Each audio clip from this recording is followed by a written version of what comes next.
मैं चाहूंगा कि आज माननीय नितिन नवीन से आग्रह होगा कि आप भी दो शब्द कहें। माननीय अध्यक्ष जी, सर्वप्रथम मैं आपको इसके लिए बहुत धन्यवाद देता हूं कि आपने एक सदस्य के रूप में जिस प्रकार से मुझे आज सम्मान दिया है और पूरा सदन जिस प्रकार से मेरे विधायकी जीवन करीब 20 साल का रहा है, अभी तक का जो सफ़र है, और उसमें सब लोगों के साथ मिलकर जब काम शुरू किए और मुझे लगा कि आज का दिन मैंने कभी कल्पना नहीं की थी, और आज जिस प्रकार से आप हमने सभी अभिभावकों के शब्दों में मैं कहूँ जो आशीर्वाद मुझे मिला है, निश्चित रूप से मैं पूरे सदन को इसके लिए आभार व्यक्त करता हूँ। माननीय अध्यक्ष जी, सदन ने अपने माननीय उप मुख्यमंत्री आदरणीय सम्राट चौधरी जी, माननीय उप मुख्यमंत्री विजय सिन्हा जी, अपने वरिष्ठ मंत्री आदरणीय विजय कुमार चौधरी जी, हमारे सभी दलों के नेता हमारे आदरणीय सरवीन कुमार जी, हमारे लोजपा के राजू तिवारी जी, ज्योति मांझी जी, माधव आनंद जी, हमारे विधानसभा के उपाध्यक्ष नवीन नारायण यादव जी, मैं सबको और पूरे सदन को, हमारे सभी साथी जिनके साथ हम लोगों ने काम किया है, मैं सबको प्रणाम करता हूं और सबको आभार व्यक्त करता हूं। माननीय मुख्यमंत्री जी, जब से हम लोग सदन में आए तब से इनको काम करते देखा, और मैं मानता हूं कि राजनीति के दृष्टि से जो नए लोग आते हैं राजनीति में,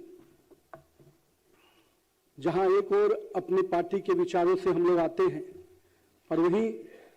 जनता के बीच में भी एक मत लेके आते हैं, और जनता का मत जब मिलता है तो कई मुद्दों के साथ हम उनके से जुड़ते भी हैं, लेकिन उन मुद्दों के साथ अपने विचारों के साथ आगे बढ़ने का जो कला यहाँ पर सीखने को मिलता है सदन में आने के बाद, कि कैसे हम अपने विषयों को भी उठाए, अनुशासन की गरिमा को भी रखें, और साथ ही साथ ये भी कह सकते हैं कि अपने जनता की आवाज बनकर भी हम बैठे। तो कहीं ना कहीं इस पूरे तीनों विषयों को साथ में लेकर एक विधायक के रूप में हम यहाँ बैठते हैं, और यहाँ से सदन की भी गरिमा कैसे बढ़े इसकी भी चिंता करते हैं। मैंने मुख्यमंत्री जी को कई अवसरों पर देखा है। 2006 में मैं पहली बार विधायक बना अध्यक्ष जी, और तब से लेकर मुख्यमंत्री जी ने किस प्रकार से पूरे बिहार की छवि को, अभी चर्चा विजय चौधरी जी जिस शब्दों का कर रहे थे, हम लोग भी बिहार से बाहर जाकर पढ़े हैं, और उस पढ़ाई लिखाई करने के दौरान किस प्रकार के शब्दों का प्रयोग बिहार के लिए किया जाता था।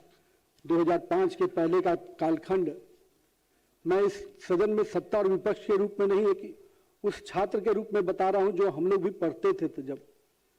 और उस पूरे बिहार की उस छवि को उस समय से लेकर और आज जब हम 2026 में खड़े हैं तो कहीं ना कहीं लगता है कि अपना बिहार आज देश में भी अगर सम्मान पा रहा है तो कहीं ना कहीं हम लोगों ने पिछले 20 वर्षों में जो बिहार की छवि बदली है उसका एक बहुत बड़ा कारण है। माननीय प्रधानमंत्री जी ने मुझ पर भरोसा किया, पार्टी के काम करने के इन्होंने सिस्टम को हमेशा सम्मान दिया है, और मैं ये मानता हूं कि इस सदन में कई ऐसे हमारे पूर्व के वरिष्ठ नेता रहे हैं जिन्होंने बिहार को कई गरिमामय समय दिया, लेकिन कुछ लोग जो अभी साक्षात रूप से हमारे सामने हैं, जो नेतृत्व हमारे सामने हैं, जिनसे हमें प्रेरणा लेनी चाहिए। मैं कह सकता हूं कि देश के प्रधानमंत्री जी ने जहां सेवा के भाव से काम किया, वहीं माननीय मुख्यमंत्री जी ने सुशासन की प्रक्रिया को पूरी तरह से सरकार में रहते हुए कैसे हम ट्रांसपेरेंट सरकार दे पाए, ये छवि कैसे बने, उस परिस्थिति में जब बिहार निकल कर आया था और आज जिस परिस्थिति में हम बैठे हैं, मुझे लगता है यहाँ पर बैठे हुए सभी सदस्यों के लिए ये अपने आप में एक ऐसा नेतृत्व है जिससे हम सबको प्रेरणा लेने की हमेशा जरूरत रहेगी। ये सदन मेरे पिताजी के मृत्यु के बाद मैं भी सदन का सदस्य बना और मैं एक बात कई अवसरों पर कहता हूं अध्यक्ष जी, मैं भी नहीं जानता था जब राजनीति में नहीं आया था कि एक व्यक्ति समाज में कितना बड़ा स्थान पा लेता है राजनीति में आने के बाद। जो भाव से जनता उसको देखती है, मैंने अपने पिताजी के जीवन को उसमें देखा कि लोग मेरे हाथों को पकड़ के मिलते थे, रोने लगते थे, तो मुझे लगता था कि मेरे पिताजी ये सामने वाला व्यक्ति क्यों इतना भावनात्मक हो रहा है। मैं नहीं जानता था कि उसकी भावना किस प्रकार से जुड़ी है, लेकिन मुझे लगा कि मैंने पिछले 20 वर्षों में हमेशा ये ध्यान रखा कि मेरे पिताजी की छवि के हिसाब से मैं हमेशा अपने आप को आगे लेके चलूं। और मुझे लगता है कि हमारे आज के सभी जनप्रतिनिधियों को ये बहुत आवश्यकता है हम सबके लिए कि हम जनता के साथ किस प्रकार से उस लगाव के साथ जुड़े, उस भावना के साथ जुड़े, ताकि जब हम नहीं भी रहे, हम जब हमारे काम की बातें हों उस समय भी हमारे प्रति उनकी वही भावना रहे, तो नहीं हमारी राजनीति में एक सही रूप से सफलता तब मिलेगी जब हमारे नहीं रहने पर भी लोग उस रूप से हमें याद करेंगे। साथ ही साथ सदन की हर छोटी बड़ी घटनाओं का से मैंने भी बहुत कुछ सीखा है। हम लोगों ने सदन में सरकार में रहते हुए सरकार के विषयों को कैसे उठाया जाए, कैसे अपना काम विधायक के रूप में कराया जाए, और साथ में विपक्ष में भी रहे तो विपक्ष की भी जो गरिमा होती है उस गरिमा के साथ कैसे काम किया जाए। दोनों ही समय में हम लोगों ने काम करने का मौका मिला और मैं मानता हूं कि मेरे राजनीतिक जीवन में इस सदन का कामकाज को देखकर बहुत कुछ सीखने का मौका मिला है। तो ये अपने आप में एक ऐसा स्थान है जहां देश में, विश्व में लोकतंत्र का इतिहास कहते हैं कि वैभवशाली इतिहास में लोकतंत्र की जननी कहा जाता है बिहार, और उस लोकतंत्र की जननी में इस विधानसभा का बहुत बड़ा हमेशा योगदान रहा है और रहेगा। और हम सब कोई आज के अपने सभी सदस्यों का आभार भी व्यक्त करते हैं और अध्यक्ष जी इतना विश्वास दिलाते हैं आप सबको कि एक विधायक के रूप में जो भूमिका, हम मंत्री के रूप में जो मौका पार्टी और माननीय मुख्यमंत्री ने दिया है, अब पार्टी ने भूमिका जरूर बदली है, पर विधायक के रूप में मैं अगर यहाँ हूँ तो निश्चित रूप से यहाँ के